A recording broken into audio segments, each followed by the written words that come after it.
Peter Pan and Wendy. Chapter 1. Peter breaks through. All children, except one, grow up. They soon know that they will grow up, and the way Wendy knew was this. One day, when she was 2 years old, she was playing in a garden, and she plucked another flower and ran with it to her mother. I suppose she must have looked rather delightful, for Mrs. Darling put her hand to her heart and cried, "Oh, why can't you remain like this forever?" This was all that passed between them on the subject, but henceforth Wendy knew that she must grow up. You always know after you are 2.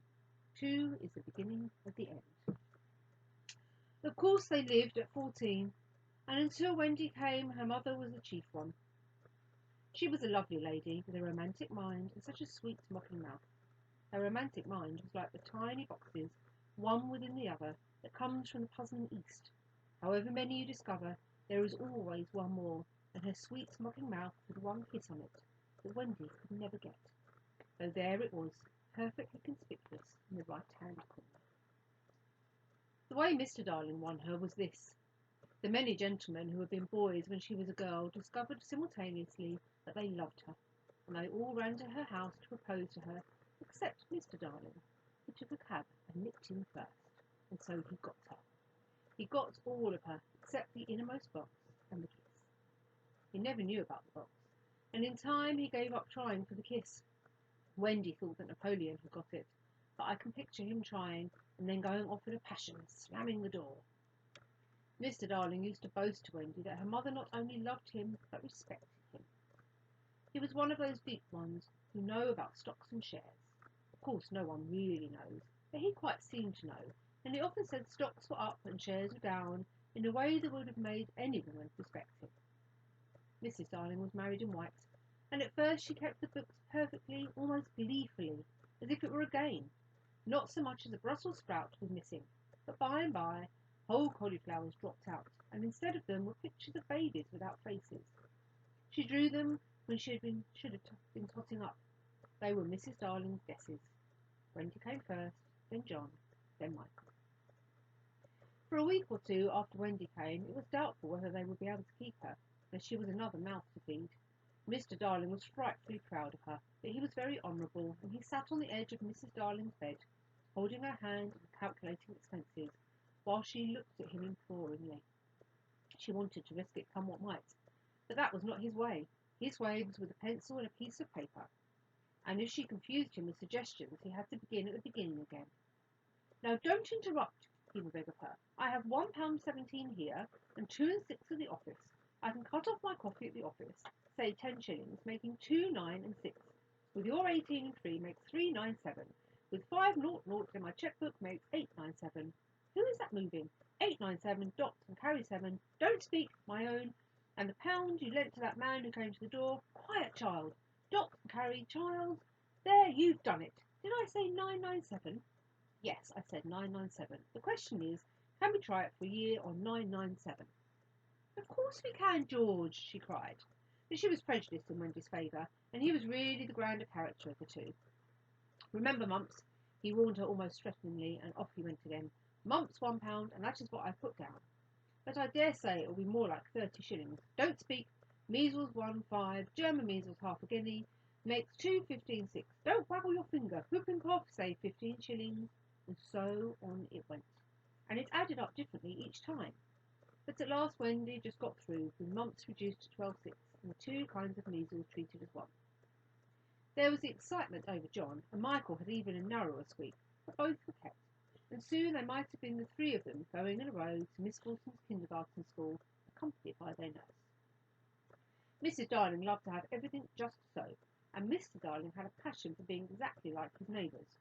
So, of course, they had a nurse. As they were poor, owing to the amount of milk the children drank, this nurse was a trim Newfoundland dog called Nana, who had belonged to no one in particular until the Darlings engaged her. She had always thought children important, however, and the Darlings had become acquainted with her in Kensington Gardens, where she spent most of her spare time peeping into perambulators, and was much hated by careless nursemaids, whom she followed to their homes and complained of to their mistresses. She proved to be quite a treasure of a nurse. How thorough she was at bath time, and up at any moment of the night if one of her charges made the slightest cry. Of course, her kennel was in the nursery. She had a genius for knowing when a cough is a thing to have no patience with, and when it needs a stocking around your throat. She believed to her last day in old-fashioned remedies like rhubarb leaf, and made sounds of contempt over all these new-fangled talks about germs and so on.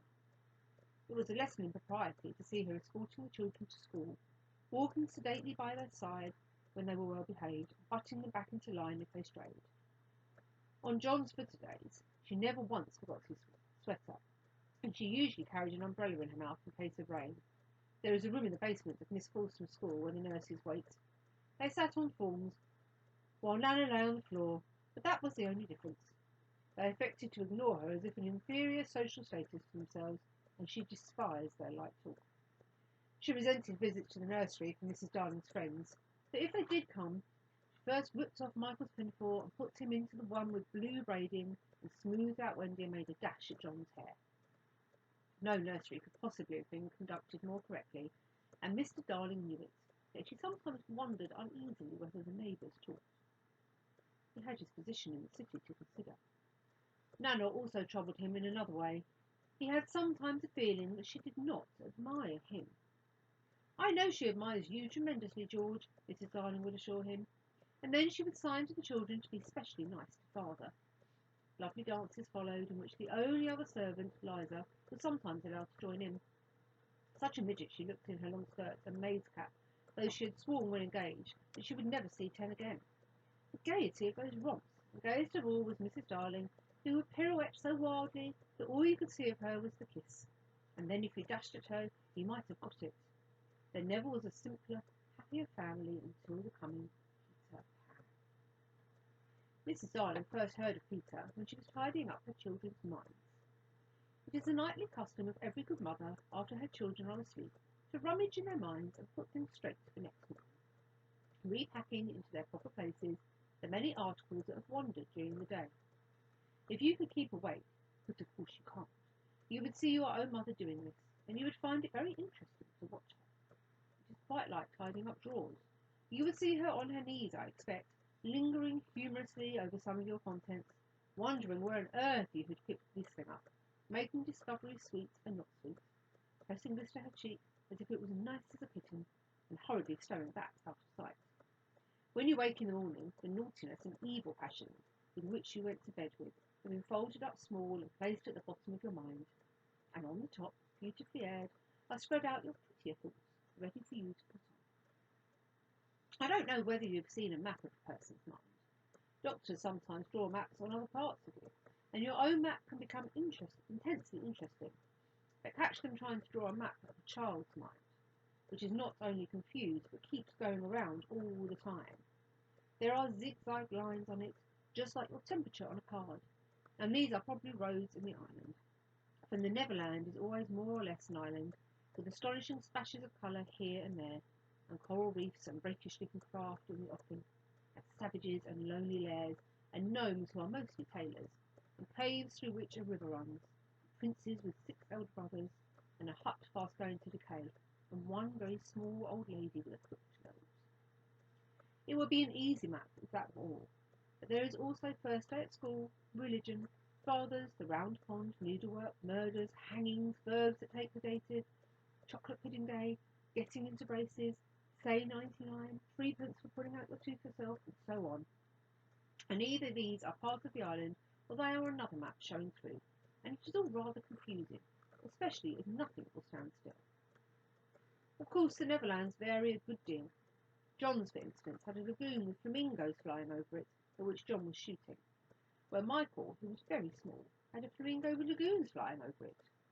John lived in a boat turned upside down on the sands, Michael in a wigwam, Wendy in a house of leaves deftly sewn together. John had no friends. Michael had friends at night. Wendy had a pet wolf forsaken by its parents. But on the whole, the Neverlands have a family resemblance, and if they stood still in a row, you could say of them that they each have others' noses and so forth. On these magic shores, children at play are forever beaching their coracles. We too have been there. We can still hear the sound of the surf, though we shall land no more. Of all delectable islands, the Neverland is the snuggest and most compact. Not large and sprawly, you know, with tedious distances between one adventure and another, but nicely crammed. When you play at it by day with chairs and tablecloth, it is not in the least alarming, but in the 2 minutes before you go to sleep, it becomes very nearly real. That is why there are night lights. Occasionally in her travels through her children's minds, Mrs. Darling found things she could not understand, and of these quite the most perplexing was the word Peter. She knew of no Peter, and yet he was there and here in John and Michael's minds, while Wendy's began to be scrawled all over him. The name stood out in bolder letters than any of the other words, and as Mrs. Darling gazed, she felt that it had an oddly cocky appearance. Yes, he is rather cocky, Wendy admitted with regret. Her mother had been questioning her. But who is he, my pet? He is Peter Pan, you know, Mother. At first, Mrs. Darling did not know, but after thinking back into childhood, she just remembered a Peter Pan who was said to live with the fairies. There were odd stories about him, as that when children died, he went part of the way with them, so they should not be frightened. She had believed in him at the time, but now that she was married and full of sense, she quite doubted whether there was any such person. Besides, she said to Wendy, he will be grown up by this time. Oh no, he isn't grown up, Wendy reassured her confidently. He is just my size. She meant that he was her size in both mind and body. She didn't know how she knew it. She just knew it. Mrs. Darling consulted Mr. Darling, but he smiled. Pooh-pooh, mark my words, he said. It is some nonsense Nana had been putting into their heads. Just the sort of idea a dog would have. Leave it alone and it will all blow over. But it would not blow over, and soon the troublesome boy gave Mrs. Darling quite a shock. Children have the strangest adventures without being troubled by them. For instance, they may remember to mention, a week after the event happened, that then when they were in the wood, they met their dead father and had a game with him. It was in this casual way that Wendy one morning made a disquieting revelation. Some leaves of a tree had been found on the nursery floor, which certainly were not there when the children went to bed, and Mrs. Darling was puzzling over them when Wendy said with a tolerant smile, I do believe it's that Peter again. Whatever do you mean, Wendy? It is so naughty of him not to wipe, Wendy said, sighing. She was a tidy child. She explained, in quite a matter-of-fact way, that she thought Peter sometimes came to the nursery in the night and sat on the foot of her bed and played on his pipe to her. Unfortunately, she never woke, so she didn't know how she knew. She just knew. What nonsense you talk, Precious. No one can get into the house without knocking. I think he comes in by the window, she said. My love, it is 3 floors up. Were not the leaves at the foot of the window, Mother? It was quite true. The leaves had been found very near the window. Mrs. Darling did not know what to think, for it all seemed so natural to Wendy, they could not dismiss it by saying she had been dreaming. My child, Mother cried, why did you not tell me of this before? I forgot, said Wendy lightly. She was in a hurry to get her breakfast. Oh, surely she must have been dreaming.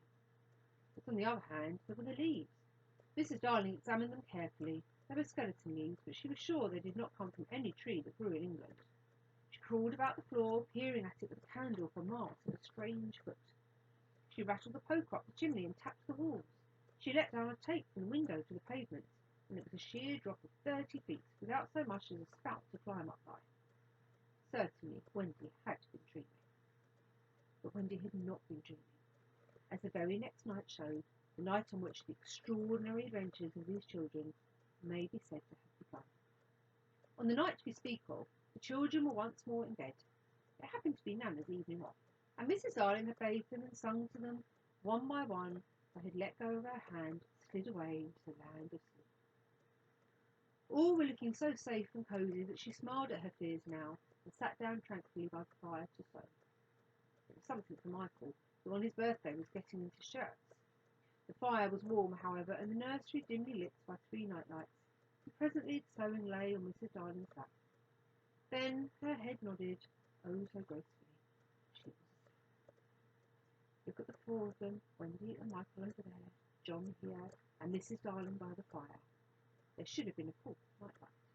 While she slept, she had a dream. She dreamt that Neverland had come too near, and that a strange boy had broken through from it. He did not alarm her, for she thought she had seen him before in the faces of many women who have no children. Perhaps he is to be found in the faces of some others also. But in her dream he had rent the film that obscures the Neverland, and she saw Wendy and John and Michael peeping through the gap. The dream by itself would have been a trifle, but while she was dreaming, the window of the nursery blew open and a boy did drop onto the floor. He was accompanied by a strange light, no bigger than your fist, which darted about the room like a living thing. And I think it must have been this light that wakened Mrs. Darling. She started up with a cry and saw the boy, and somehow she knew at once that he was Peter Pan. If you or I or Wendy had been there, we should have seen that it was very much like Mrs. Darling's kiss. He was a lovely boy, clad in skeleton leaves and the juices that ooze out of the trees. But the most enchanting thing about him was that he had all his first teeth. When he saw she was a grown-up, he gnashed the little pearl